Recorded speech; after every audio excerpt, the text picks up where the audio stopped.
দেখতেই পাচ্ছেন আকাশ কিন্তু মেঘাচ্ছন্ন।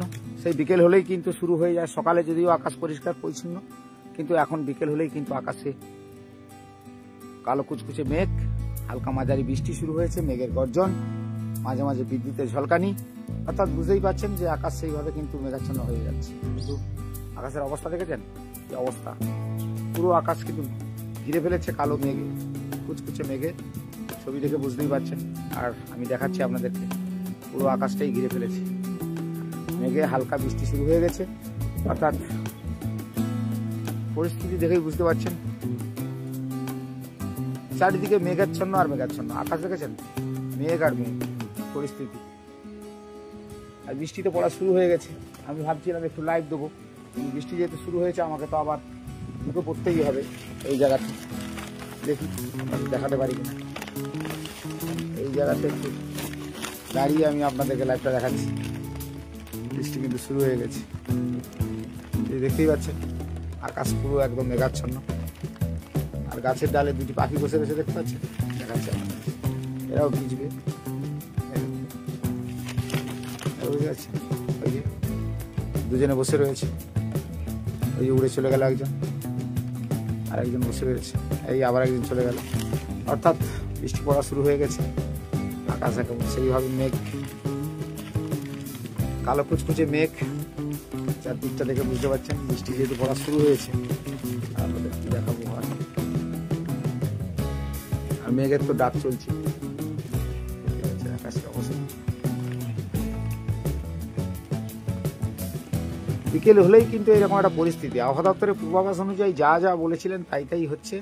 অর্থাৎ আবার সেই নিম্নচাপ, আবার সেই বৃষ্টি, যেন আতঙ্কের একটা কারণ হয়ে দাঁড়িয়েছে। মেঘের ডাক শুনতেই পাচ্ছেন, গুড়গুড় করছে মেঘ।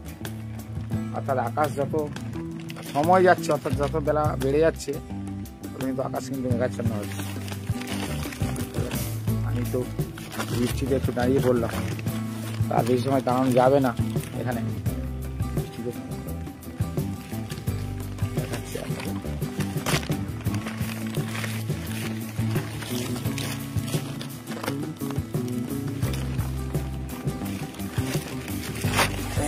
দেখছি কি করা যাবে, দেখছি আপনাদের জন্য কি করতে হয়। কিছুতে করা যাবে না, এতে বৃষ্টিতে শুরু হয়ে গেছে, বৃষ্টি পড়া শুরু হয়ে গেছে, আরামে যাচ্ছে না। বিকেল হলেই এইরকম একটা পরিস্থিতি হয়, আকাশ কালো গুড়গুড়ে হয়ে যায়, বৃষ্টি পড়া শুরু হয়ে যায়, বিপদপূর্ণ আকাশ। অর্থাৎ এই নদী, সুন্দরবন উপকূলবর্তী এলাকায় যারা বসবাস করে থাকে তাদের আতঙ্ক আর যেন ছাড়ছে না, আতঙ্ক কাটছেই না।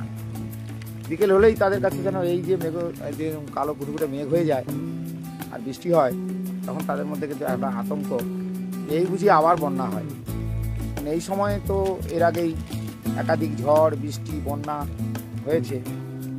সেক্ষেত্রে এই যে ঝড়, বৃষ্টি, বন্যার যে পূর্বাভাসগুলো আগে আগে যারা দেখেছিলেন বুঝতেই পেরেছেন যে ঠিক এইভাবে কালো ঘুটঘুটে মেঘ ছিল, তারপরে সেইভাবে বৃষ্টিও হয়েছিল, তার পাশাপাশি ঝড়ও হাওয়া, তীব্র ঝড় হাওয়া।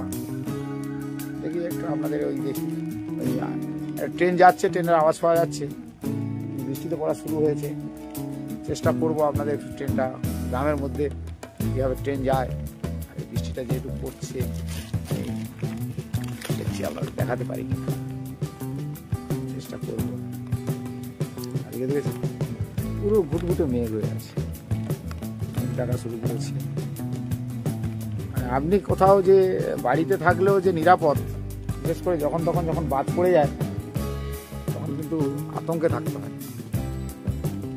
বাড়িতেও বাজ, মাঠেও বাজ, রাস্তাঘাটে বাজ পড়ে যায়, বিদ্যুৎ চমকায়। এই যে আতঙ্কটা, এই যেন এখন জলবায়ু পরিবর্তনের ফলে মানুষকে যেন একটা আতঙ্কে রেখেছে। যেভাবে যখন তখন কোথাও বাজ পড়ে যাচ্ছে, কোথাও বৃষ্টি প্রবল হচ্ছে, কোথাও আবার দেখা গেছে নদী বাঁধ ভেঙে জল ঢুকে যাচ্ছে। মানে এই যে পরিস্থিতিটা দিনের পর দিন এমনভাবে হচ্ছে, মানুষ সত্যি আতঙ্কিত হয়ে পড়ছে ধীরে ধীরে। মানে যত বছরের পর বছর কেটে যাচ্ছে, এখন দেখছি এই বছরগুলো সত্যি মানুষকে আতঙ্কিত করে রাখছে। তবে বৃষ্টি কিন্তু ফোঁটা বড় বড় পড়ছে।